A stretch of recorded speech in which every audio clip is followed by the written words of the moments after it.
Now, I'm delighted to be moderating now the third of today's panel discussions, this time looking at the importance of the rule of law in protecting human rights. So, unfortunately, Dr. Agnes Callamard, Secretary General of Amnesty International, who was supposed to be joining us for this panel, is now unable to due to unforeseen circumstances. But we thank Amnesty for all their support in recent times in any case. However, joining me now are Jaha Doucouré, human rights activist and Nobel Peace Prize nominee, the new now, and the Right Honourable Patricia Scotland QC, Secretary General of the Commonwealth. Welcome. Well, thank you both for joining us for this really important discussion on the rule of law and anti-racism. My first point and question, I suppose, to the both of you would be, why is the rule of law so important when it comes to combating racial discrimination? Like, what are the implications for justice, equality, diversity, and inclusion when the law breaks down? Can you provide some further indications on that? Can I ask Patricia Scotland first, please? I hope you can hear me. Yes, indeed. Hi. Now, I don't know about you, but I've got a terribly squeaky mouse, so I hope I'm not sounding like Mickey Mouse. But, no, you're sounding Mouse, absolutely fine. No, it's absolutely fine. Thank you. Go ahead. Because the rule of law is of fundamental importance if we are going to have a valid democracy. People have always said that democracy is about a vote. But if your vote does not then produce something which will enable you to have your rights and your responsibilities upheld fairly and equally, then democracy means very little at all. And of course, the most important thing when we're talking about equality is it shouldn't matter the shape or the size you come in. It shouldn't matter your religion, your faith, your race.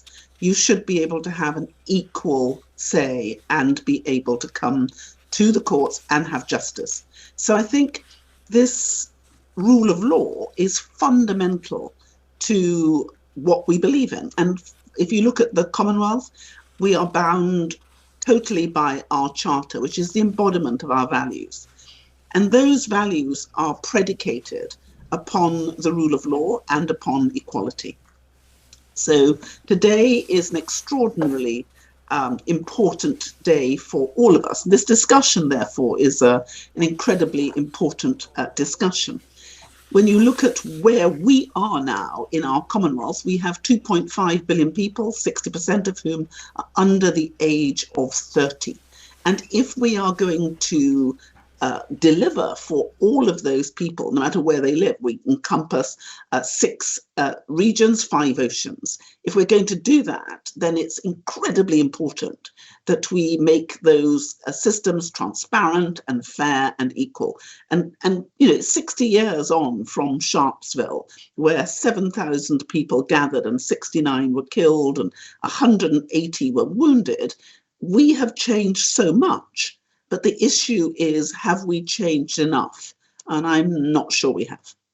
Patricia Scotland, if we can stay with you and ask you a bit more about pointing to specific, you mentioned that there's been some progress. Can you tell us a bit more about specific areas of the world, namely the Commonwealth, which of course is such a diverse group of countries and cultures? Any specific areas that you want to highlight that has made significant progress in this area? Well, one of the things that we know is over the last 60 years, we've had really important changes of law, both national and international. And the Commonwealth has really been the cornerstone in developing some of the fundamental documents which have been the foundation of delivering that equality. So, for example, if you look at what we have achieved, you'll remember that Sharpsville was really talking about a time when there was division between the races and people were not able to have their rights upheld. But if you just go through our history, you have the Commonwealth affirmation of equality, which Commonwealth Day was last week, and we all affirmed it. But there was the Singapore Declaration of Commonwealth Principles.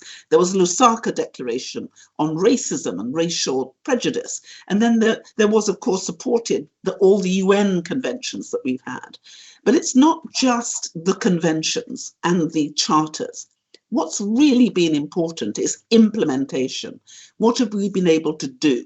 So the things like strengthening and introducing legislation have been fundamentally important because it's been inclusive of people. What do the people do? What can they do? How can they get their rights? And so addressing racial discrimination in the social and cultural spheres has been pivotal. But what we have seen is if these are just to remain as documents, as promises, but there isn't any implementation, it's meaningless. So what we in the Commonwealth have done is we've worked very hard with our member states to really articulate, so what does this mean? What must we do? And you'll see that the toolkits we've created to assist people at every level to bring these rights into reality have been of critical importance.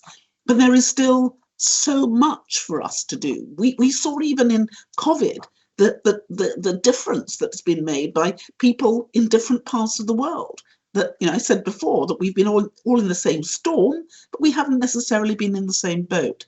So it is the creation of policy, but then the implementation of those actions that really make the difference.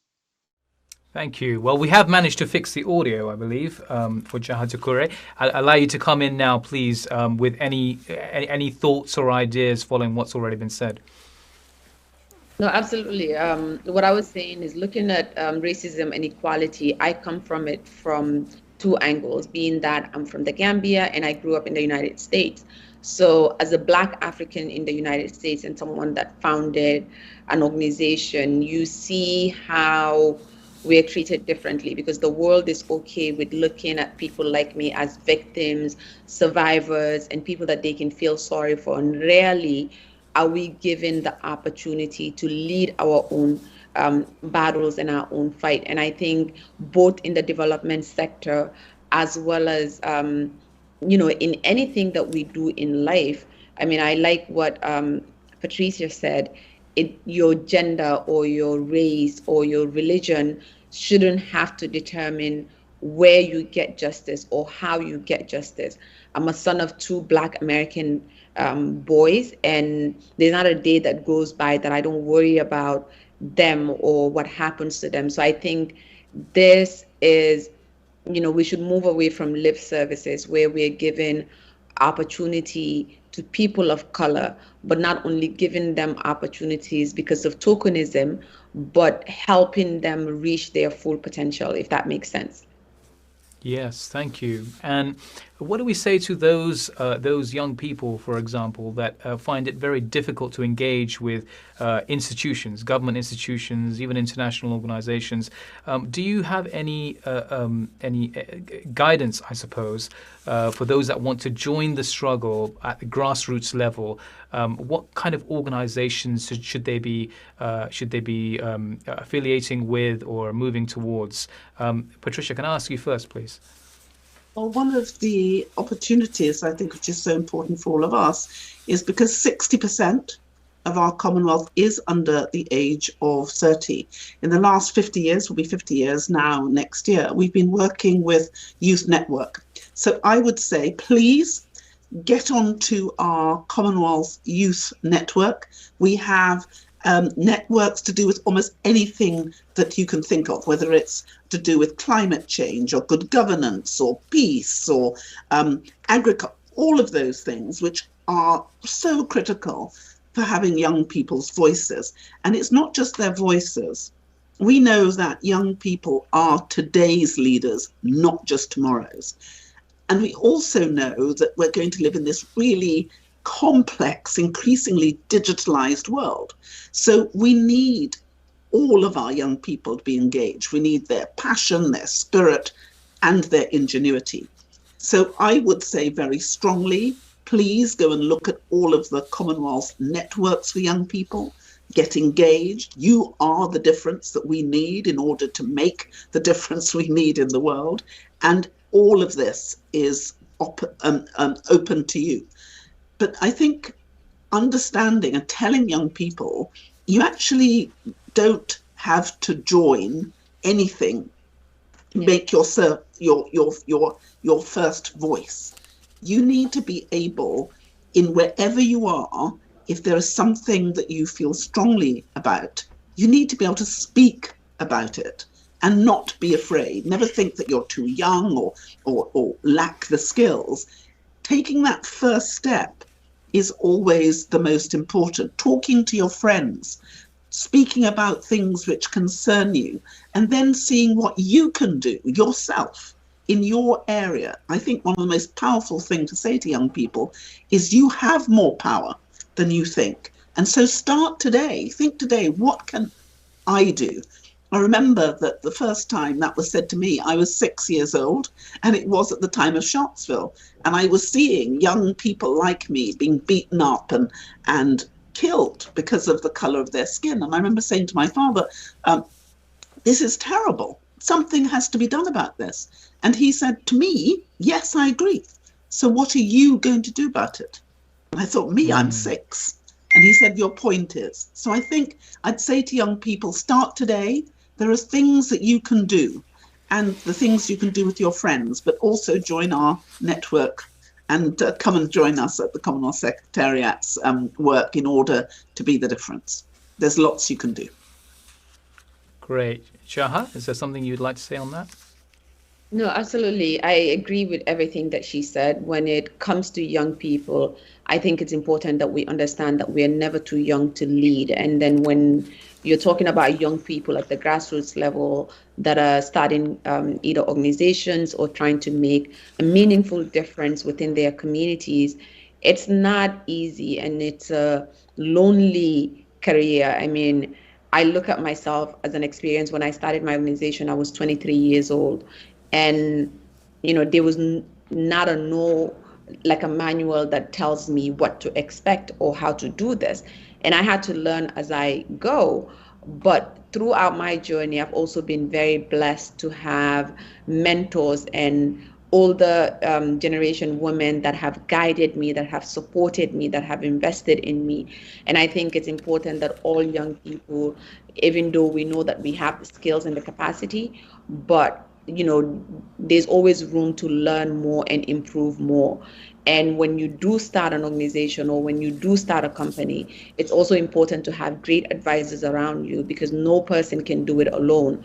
So yes, my advice to young people is that advocacy, for instance, doesn't cost a thing. To speak your mind and say what you believe in, or to go out and speak to people, that's free. And that's your power. And you can use it and do whatever it is that you want in this world.